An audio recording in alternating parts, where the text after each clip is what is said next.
Assalamualaikum warahmatullahi wabarakatuh. Saya Bunga Jahwa Salsabila dari kelas 12 IPS 4. Di sini saya akan membuat video praktek pendidikan agama Islam. Yang pertama tentang tata cara sholat jenazah yang baik. Yang kedua, cara menguburkan jenazah di masa pandemi COVID-19. Yang ketiga, serta surat yang dibaca dan hukum tajwidnya atau hukum bacaannya. Islam juga mengajarkan agar suatu kaum muslim untuk mengurus jenazah yang anggotanya yang wafat. Nah, hukum dari mengurus jenazahnya ini fardu kifayah, yaitu untuk dimandikan, dikafani, disolatkan, dan dikuburkan. Dalam melaksanakan sholat jenazah, sang mayit harus memenuhi persyaratan, yaitu yang pertama, suci, yaitu terhindar dari najis, baik badan, tempat, serta pakaian. Yang kedua, sudah dimandikan sama dikafani. Nah, yang ketiga, sang mayit berada di depan orang yang melayatkan atau berada di sebelah kiblat. Tata cara sholat jenazah. Yang pertama, jenazah itu berada di depan imam. Apabila mayatnya laki-laki, imam ini berdiri menghadap ke kepalanya.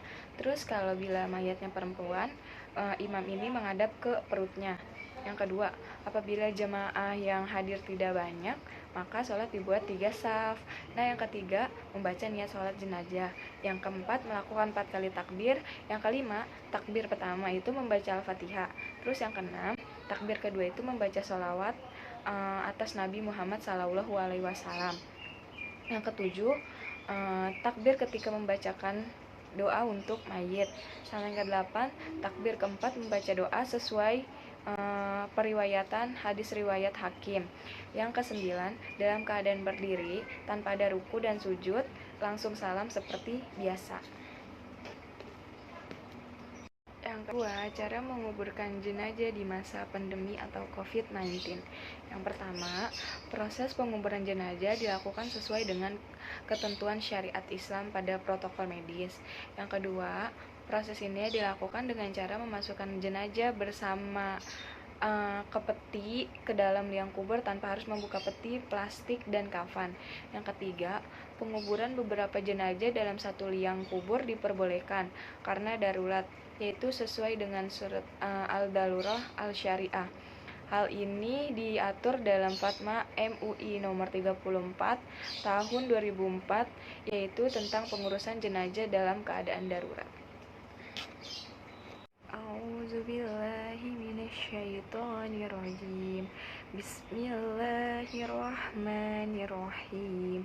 Ya ayyuhallazina amanu ati'ullah wa ati'ur rasul wa awli amri minkum fa in tanaza'natum fi syai'in furduhu ilallah wa rasuli in kuntum tu'minu billahi wal yaumil akhir dzalika khairu wa ahsanu ta'wila.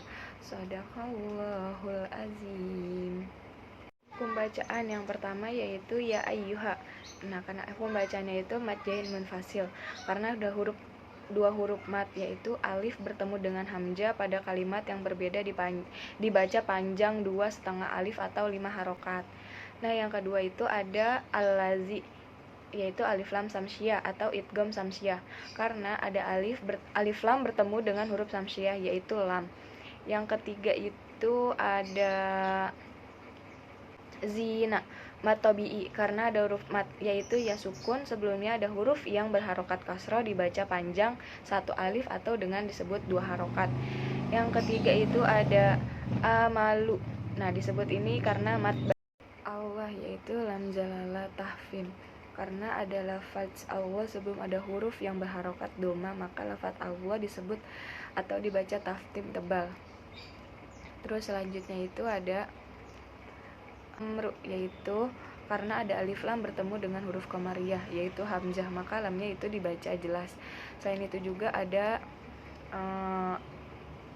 al-amr ijhar syafawi karena ada mim mati bertemu dengan huruf ijhar syafawi yaitu ro mim, sukunnya dibaca jelas, tidak mantul dan tidak mendengung. Nah, terus ada minkum itu ikhfa karena ada nun sukun bertemu dengan huruf ikhfa yaitu qaf, maka nun sukun tersebut dibaca samar yaitu